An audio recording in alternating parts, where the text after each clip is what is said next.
Welcome to Tunisia's Locks, Beauty Tips, and Potpourri, the channel where we get it all in. You can also learn more about the I Am Melanin Magic brand. Thank you for stopping by. Welcome to Tunisia's Locks, Beauty Tips, and Potpourri. Thank you all for shouting out to the channel, commenting, showing your love, supporting I Am Melanin Magic, for just reaching out for a multitude of different things and sharing on the channel. I really appreciate it. I see your comments all the time. I do my best to get to as many of them as I can. I think I do kind of okay. I think I probably get to maybe 60-70% of the comments. So I want to say thank you. I also want to invite you to start submitting 1 to 2 minute videos to me via 678-438-6442.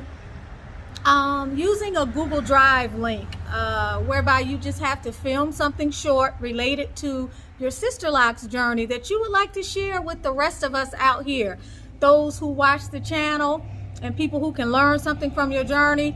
Maybe many of you text me and you tell me different things that you're doing. A lot of you comment in the comment section and you let me know your particular take on a particular situation that may come up, or something you've experienced with regard to high prices, with regard to maybe having difficulty finding a loctician, with regard to loving your locks in the journey, with regard to your experiences with I Am Melanin Magic. So much positive stuff has come. Just anything that you feel somebody else could watch and could benefit from that has to do with the way you may do something you may do related to your Sisterlocks journey. What you've learned primarily in terms of your Sisterlocks journey is what I'm looking for. How you care for your hair, something you may do in terms of reducing breakage, or something you may have learned that your locks don't like. Anything like that would be helpful. And I want to try to include those, or at least make an effort to put them in as many videos as I can, as long as you keep them very short. And if you give it to me as a Google Drive link, I can easily download it and pop it into one of our videos. And I think the sisters on the channel would really love it. I also started thinking the other day, like, because we are always talking about the issues that we're having, many of you with retightening and finding an adequate loctician and all of this other stuff, I started thinking, boy, wouldn't it be nice if we could begin to somehow network, because who better to do your hair than another sister who may already be doing hers, or who may already know how to do hers, or who may already taken the retightening class, or who may have already had another loctician marry several of her locks and is not trusting anyone else. Who better to do your hair and you do her hair and swap off with retightenings, especially if someone might be in your hometown or somewhere near. And then we also have sisters who simply can't find anyone in their area to do their hair after maybe they've exhausted having 2 or 3 locticians. Just make all type of erroneous, I don't know, it could feel catastrophic errors in terms of doing their hair. They would love to be able to reach out. So maybe we could facilitate this in the comment section. Maybe if you put it in the comment section, I can read the comments and I can let you know who may be in your area, or some way try to facilitate that. So all of these things can be really helpful. So if you're interested in doing that, please make sure you leave a comment at the end of this video. You know, you can, definitely leave it in the comment section. But if you're interested in sending me a video link, you can text me at 678-438-6442 with the link to the video. And if it meets the time limit, which is no more than 2 minutes, something I can pop in there, and doesn't have any music that may be copyrighted or something like that, I will do my best to add it in. It may help us build more I guess sisterhood on the channel, and give us a little bit more utility in terms of some of the real world everyday stuff that some of you might be looking for. So today's video is about some of the questions that you can ask your loctician as it relates to your locks. A way to make conversation, a way to ask useful questions, and a way to communicate ownership over the journey, so that your loctician understands that you are concerned about your health, that you are the health of your hair, that you are concerned about, you know, the state of the union, this being the union, and that you are you know, inquiring of her in such a way that communicates exactly that. The other benefit to doing that is that it keeps you accountable. It keeps the lines of communication open. It helps you to build a rapport, and it helps her to also know that you're not just there to make a payment, that you really are concerned about your hair. And on the low, it communicates that you're someone that's checking your hair on a regular basis, and that you are not just passively participating in this lock journey, that you really are concerned, and you give it a vote of confidence by voicing that on your own behalf, but by also letting her know that you are in this thing for the long haul and that you're constantly seeking a better experience. So this can relate to new loctician consultants, but it's more or less for those of you who've been seeing the same person a few times. And if you know anything about the last couple months or 6 months worth of videos, I had an occasion to experience a new loctician because I moved way out to the country and I missed 2 appointments with Efrage that I thought I would be able to make, and that didn't turn out. It started out very positively, and I think she's probably a wonderful person. I know she's a great person. I know that I was impressed by her due diligence in a lot of other areas, but what was kind of disappointing is that I had several married locks, and even as recent as a week ago, this past weekend before I did the apple cider vinegar rinse, I found a couple more locks that were married, and it was a little disheartening. And I did a video to that effect, and many of you shared your experiences with having some of your locks married, and I thought that was pretty interesting because it came up as a pretty common occurrence. And being that I consider it something very serious, especially because I've gone to Efrage 10 years and never had one married lock. I've gone to NACA off and on over a probably 8-year period and never had one married lock.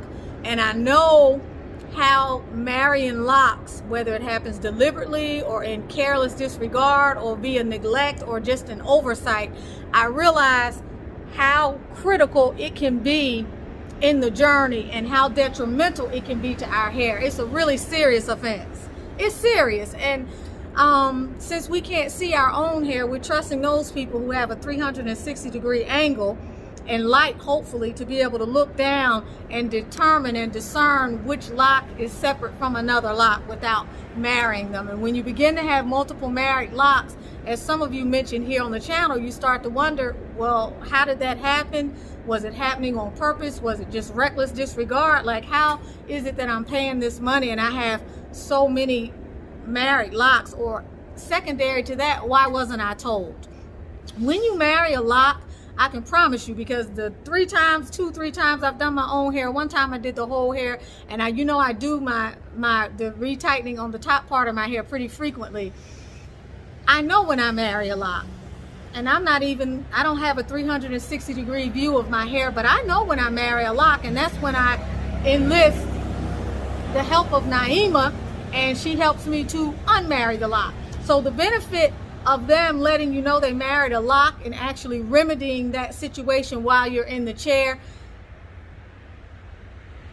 that's something that should be encouraged, and that's something that they should do. You know when you marry a lock. I know when I marry a lock, and I'm a novice at this, so it's hard for me to understand or to believe that a person can have that kind of view over your head, a bird's eye view, and not know when they marry a lock, especially if more than one lock is being married.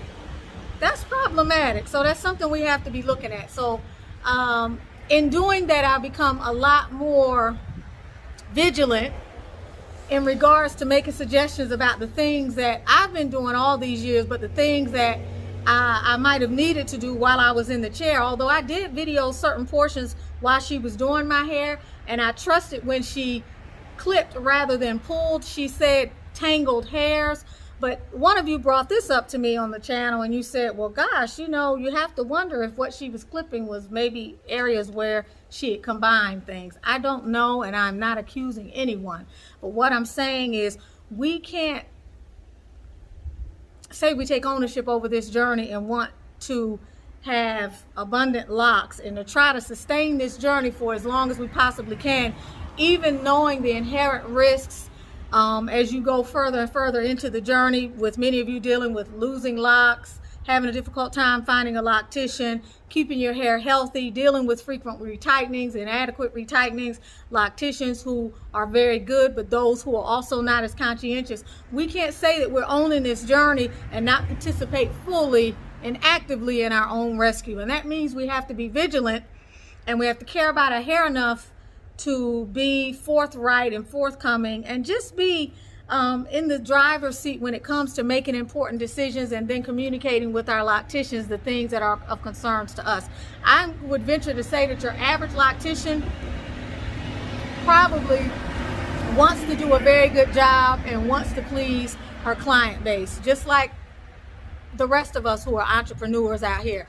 That's what we want to do. At the same time, though, you can't project your ethical standards and professionalism and credibility onto other people and assume that just because that's the way you would operate, that's the way somebody else is operating. And that's the thing. So I have to say, like, now I have, you could say in a way, I've been kind of traumatized. Like, I have what would they call it? I have some sort of fear now about what would happen if I really had to find somebody else, or I really wasn't going to make that 2.5 hour commute and I really didn't feel like doing my locks on a regular basis. I have this thing now where I'm like, oh my gosh, what if I have to find someone else, and this marrying thing is more common than I realized. So anyway, I came up with a list of questions that I feel are going to be helpful for you to ask your locticians and whoever may be working on your hair on a regular basis, just so that you communicate, I'm participating in my journey and I'm serious about my hair, and also so that you can listen to what their responses are to determine if you're even in the seat of the right person in the first place. So if this looks like a video that you want to stick around for, please do so. Okay. First question, and remember, these are for people who you're going to on a kind of regular basis, or you may be new, but this is not going to be when you're looking for a loctician. This is going to be when you're already in the process. What do my locks look like this time? Question number one, what do my locks look like this time? You want to know. Leave it open. It's an open-ended question because you want to hear what they have to say. If they say something like, well, what do you mean? I don't know. What do my locks look like this time? Well, they're looking pretty good. I noticed they're kind of drier than usual. You seem to have a few more tangles. I think your hair may be growing more. Maybe it's because of the summertime. Are you taking any additional supplements? What do my locks look like this time? They look wonderful. I'm not noticing any thinning. Let them elaborate. That's an open-ended question. Question number two, and this is very direct. Did you combine any locks today? And this is serious because some of you are saying your locticians combine the locks because they're thin, but you have not been told this and you are finding this out after the fact. In the other way, it is a very pointed question, like, did you combine any locks today? In other words, did you marry any locks? But you may say it as combine. You may rephrase it as if to sound less abrasive or less accusatory. You may say something like, did you notice whether or not you might have, deliberately for the health of my hair or accidentally combined any locks today? That's going to be a key question. Did you happen to notice today if perhaps you deliberately, because of the health of my hair, or accidentally, just because maybe you didn't notice, combine any locks today or marry any locks, whatever you want to call it? Number three, this is another way to ask that same question. Are you aware of any marrying that happened in today's sessions? Or did you notice any marrying that could have been from my last retightening? If you retightened any on your own, maybe she noticed some. If you went to another loctician consultant between that visit and the last one you went to with her, you're asking kind of like, did you notice that there were any married locks when you were doing my hair? Did you notice any married locks already? This is a key question now. And I hate to put obstacles in people's path, but I say this next comment because some of us feel like we don't have a choice and we're going to people who we don't particularly care for, but we don't have anyone else that can retighten our hair. If you notice a lock is already married, rather than trying to take it out, let that lock stay in your hair. And when you get to your next loctician appointment and you finish the locking process, ask if they've noticed any marrying or any locking. This gives you a better gauge of whether or not you really need to dismiss this person as your service provider, or what their intentions are, or what it is they're hoping to accomplish in the first place with regard to your hair. Especially because I know some of us can feel like we're in a catch-22 situation, and we're having to fold to someone doing our hair that we don't know if we can even trust. Some of you mentioned someone gluing your hair to keep it from slipping and unraveling. Others of you don't trust folks with the scissors. Some of you know that that Loctician has married locks in your hair before and has never mentioned it to you. So this is something to keep up for consideration. It also just allows you to gauge what their level of conscientiousness is. You want somebody on your hair that's very conscientious. Efraj is not perfect. No one is perfect. But I tell you one thing, she's very conscientious. She keeps my parts the way they need to look.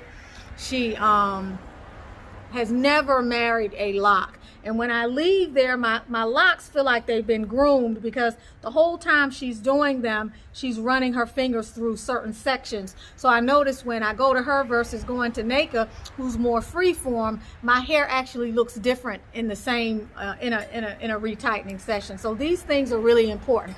I'm not sure if I'm still behind the sunlight, so I'm going to turn this way. I'm hoping that you can still see me. Number 4. How am I progressing through my Sisterlocks journey? Okay, this is kind of a State of the Union address type of question, but how am I progressing through my Sisterlocks journey? Open-ended question. Number 5, what do you suggest I do about the thinning in said area? Whatever the area is, you're not looking for the kind of response that is going to suggest you go to the dermatologist.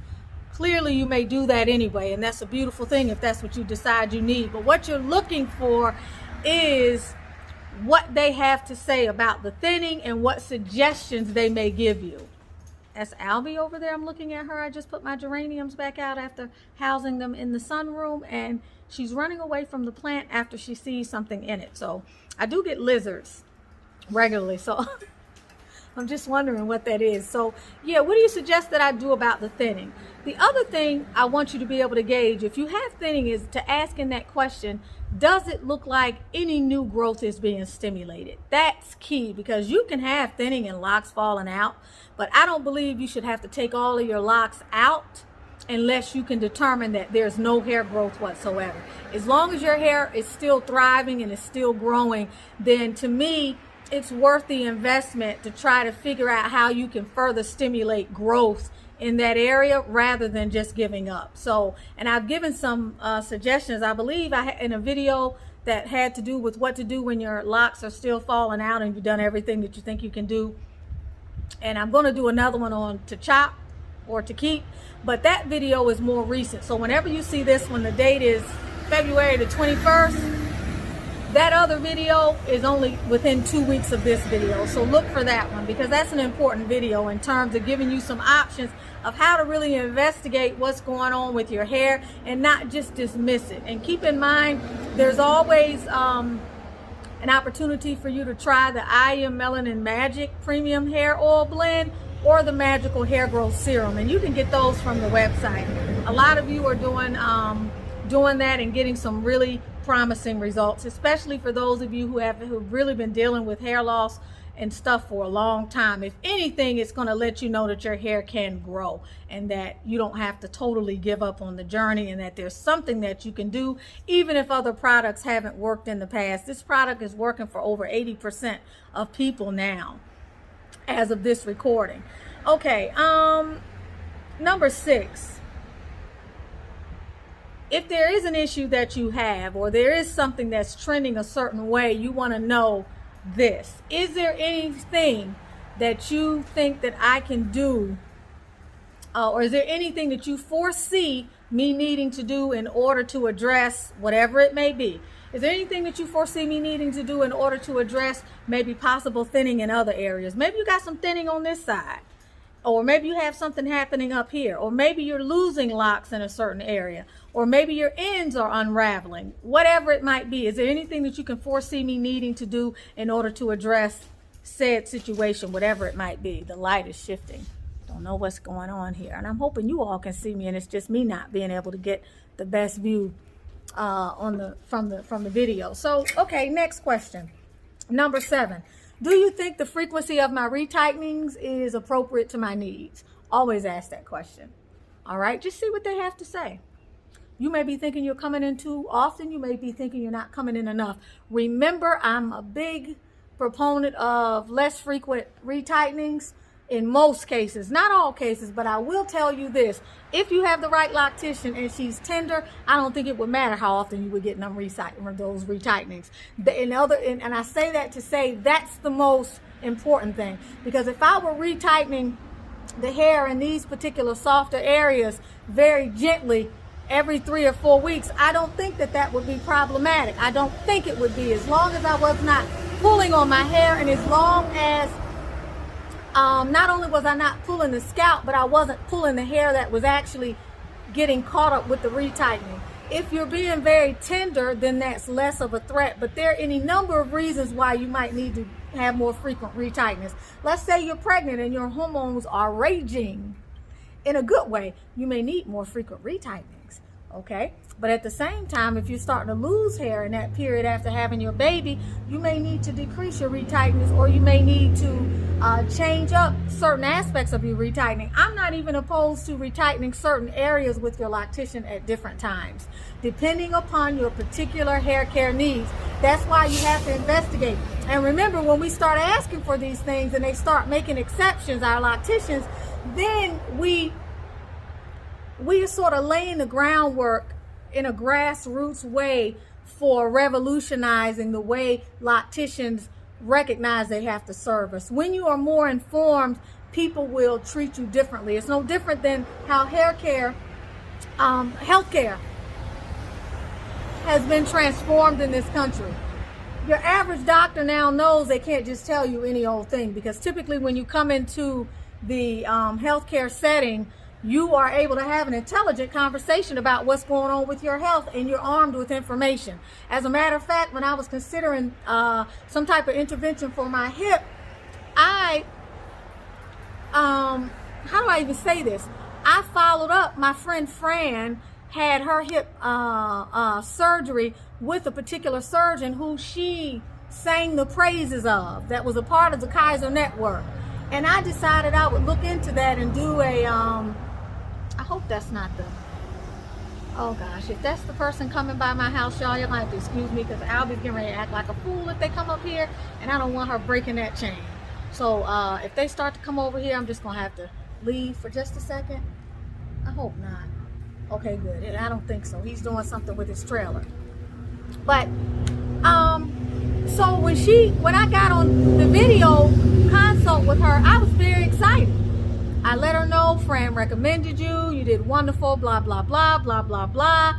And within 2 to 3 minutes of our conversation, I noticed that her, first of all, she didn't even acknowledge or spend much time saying that she even knew Fran, or, oh, wow, that's wonderful. So I was kind of feeling like, what's wrong with this lady? But then when she began to barely make suggestions, and I began to tell her something that I was aware of. For example, she said, well, you know, we typically don't do these type of surgeries for women that are under 50. And I had to tell her that the hip surgery is the most common surgery today. It's the second most popular, and it's the most popular surgery right now in women in the ages of 30 and 40. Never mind you, I have 3 girlfriends that have had hip surgery now. I'm not jumping to hip surgery. I'm doing some things now that are helping. But when I said that to her, it didn't rub her very well. And the rest of the consult was mostly me trying to pull stuff out of her, and I could feel, and I thought to myself later, well, maybe she's just having a bad day. Why should me being armed with knowledge and information and asking you about the multitude of things that I could do, and then asking you what you think about what I'm thinking about, why should that be a problem? I'm not a threat to her. I don't have a medical degree. Same as you with the loctician. You're not a threat to her. It's just your hair, and you want to make sure you make the right decision. And if someone's not responding to you well, ladies, my phone is dying and I need it to get inside. But yeah, you're not a threat to anyone. It's the way you ask the question. And sometimes you can see the person's body language, and you can help to talk them down or to help reopen their energy. I'm usually very good at doing that. I wasn't able to do that with this lady. I think maybe she was having a bad day. I don't know. But also, when I reached back to speak to the loctician about the married locks, that could have gone south. Were it not for me being the person that I am, that could have gone south, because I could have felt some kind of way about the initial response, or I could possibly not have given her the benefit of the doubt. You already know I was in a sigh moment. I was in a shake my head moment. So you want to be very tactful when you ask these questions. You want to watch the tone of your voice. You want to, have your eyes read openness in terms of your energy, and you don't want to have an accusatory disposition. You want to be very camaraderie, like when you're asking these questions. We're on the same team. You know what I mean? So that's important. Number 8. Would you be willing to add time for a higher fee? I really like you. Da-da-dee-da-da-da-da-da. You're asking that because if you are concerned that they're moving too quickly, but you really like the loctician and you felt like if she would just slow down, maybe, that are in my hair, whatever, then just say, would you be willing to charge me a little bit more money just to take a little bit more time on my hair? That's an option. And there's nothing wrong with that, because that lady that I went to, I paid $225, y'all. I had to go up there twice.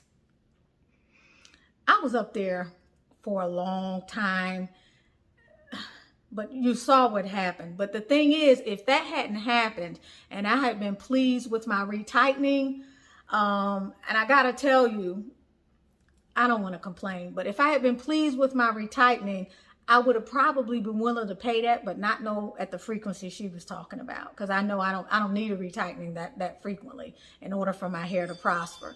So that would have been a problem, but it would have been a trade-off if I didn't have to spend 8 to 10 hours to get my hair done while I'm paying that amount, on top of the fact that I'm having some married locks. Like, you got to be getting something that is worth sacrificing for. But if you're willing to pay more money just to have them to slow down a bit, since money can be an issue, then offer that and just see what the prospects may be. Number 9, how much do you know about attraction alopecia with regard to our locks, and what do you think causes it? Major question. Especially if you're early in the journey and you're dealing with someone, or 2 years in and you're not having any problems with your locks out of this person. Can't hurt you to ask, what do you think, what do you think causes traction? I'm hearing a lot about this traction alopecia stuff. Take my questions and embellish them. I'm hearing a lot about this traction alopecia stuff. What do you think causes that with regard to our locks? What's your take on that? You need to hear something beyond the genome. You need to hear something beyond, well, it's, something that happens because of your hormones. Well, it's something that happens because of genetics. Listen, if the women in your family have not had a problem going bald, and somebody recently contacted me and you told me that many women in your family having this issues in 30s, 20s and 30s, or 30s and 40s, different situation. Doesn't mean you have to go down like them. I believe in epigenetics. But at least you can, if someone said that to you, you wouldn't feel disgusted. But if you're losing hair and that's what someone has to say, but you've determined that your hair can grow because you're using something that's helping it to grow, and you're noticing that, there's something else that's causing this problem and it's not my genetics, or you took your locks out, you had your hair cut and you notice your hair is coming back and you're getting ready to get locks again, then you need a better response to that question. You understand what I'm saying? And then question number 10, I gave us 9 really, really good questions to ask your loctician. Question number 10, this is what I do to my hair. What do you think about my hair care regimen in between our sessions? You may be saying things like, well, I'm washing my hair. I went from washing it every 3 weeks to washing it every 2 weeks because it's the summertime. I'm also using some, Iron Melanin Magic Oil, or I'm now doing an acid. I want to call it acid. I'm doing a apple cider vinegar rinse now that I want to do every 3 months. That's too frequent for apple cider vinegar rinse. See what they say. But it's not too frequent for you to put a tablespoon or less of some apple cider vinegar in your regular shampoo to kind of get the clarifying effect. So those types of questions, you just want to know what they think about what you are already doing with your hair. Okay. I hope that these 10 questions give you a frame of reference for what you might want to ask, but I hope that they also give you some insight into why we need to ask these questions, why we need to be involved in this process, why we need to demonstrate that we are really fully invested beyond coming in there, sitting in the chair and handing over the money. I hope you also understand that many locticians are wonderful at what they do, but many others are a little more haphazard, especially those who may not have Sisterlocks themselves. And that's a big thing, like beginning to look for people who actually have Sisterlocks or have had Sisterlocks. And that can be important. A natural hairstyle is wonderful if they have traditional locks. That's even great. But there's specific challenges that you deal with someone that has had Sisterlocks would only know about. There are specific challenges that you deal with if you have Sisterlocks that someone who has Sisterlocks would understand. And I gotta say that because even with the apple cider vinegar rinse, what I've seen that stuff do to people's hair online and get out stuff for people who hadn't cleaned their hair in 13 years, I didn't have that same experience. I thought I was when I finished it and I was just looking in the mirror. I was like, oh my gosh, you know, it looks great. But then I started to see all this stuff when it actually fully dried. And I'm like, okay, I'm gonna have to do this again. I'm gonna have to step it up a bit. I'm gonna have to open these up a little bit if I want some of this stuff to come out, or I need to be a little bit more mindful of the individual needs of my hair in terms of how much baking soda I may need to use versus the apple cider vinegar, what I may need to do with my hair in addition to that, or the fact that I may need to use clarifying shampoo over the next several weeks to help bring up more of what the apple cider vinegar rinse revealed. Now, I'm very picky about my hair. Y'all know I am. Y'all probably can't see jack, okay? But I also did another test on this section of my hair, maybe 4, and did 4 more just to see if I noticed the difference. So the bottom line is you want them to know that your hair is important to you. What you don't want to be is the person that comes to them and sits down and reads a book and never asks a question, never dialogues, never gets engaged with them in any discussion about your hair or what they do. All right, even if it's a benign question like, what is the greatest or most common problem that you deal with from your clients? Anything at all is better than nothing. I'm going to see if I can get Efraj to do an interview with me when I go in 2 weeks to do my hair. I love y'all. I want to thank you for everything. I also want to invite you to purchase Manifesting Your Masterpiece. If you're looking for healing work, spiritual mentoring, or readings, I also provide that. If you're interested in the oils, I Am Melanin Magic, you can get them as well from the I Am Melanin Magic website. You are able to order them now. Please use the channel coupon LOC channel, especially if you made it to the end, LOCCHANNEL.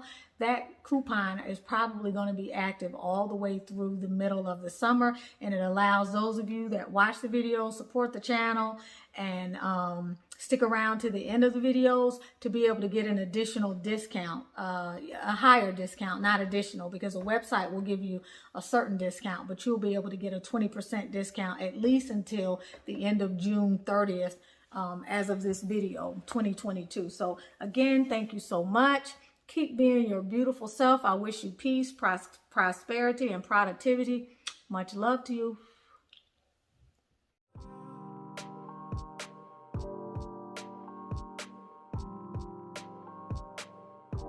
If you are not using I Am Melanin Magic hair oil, then what are you using? Hey guys, so I started using this oil called I Am Melanin Magic since February of this year, and check out the new growth. Like, it's insane. Not only did it help with my new growth, but it smells amazing too. See the dramatic improvements Denisha has made after not having hair around her edges for 3 years. Tanya's hair had been like this for almost 20 years, and while getting injections. Her doctor said it was scarred and would never grow back. After 4 weeks of using I Am Melanin Magic, this is what she looked like. I Am Melanin Magic did this to Danette's hair after a short time. Hi, I'm the creator of the I Am Melanin Magic hair and skincare brand. My vision has always been to develop a line of products that meets the unique needs of melanated people. The I Am Melanin Magic hair oil is our premier product. It is the leading high-end supplement for your mane. It reduces breakage, promotes growth, and can be used on all hair types and looks. from straightened hair and microlocks to wigs and protective styles. It's antifungal, antibacterial, and anti-funk, so you know you're protected. It softens and conditions your hair, and it's anti-frizz too. This really is all you need. It's rich with antioxidants, loaded with growth-promoting ingredients. Look at the growth of my hair. The proof is in the product. Need I say more? Don't delay. Purchase yours today. I am Melanin Magic, and so are you.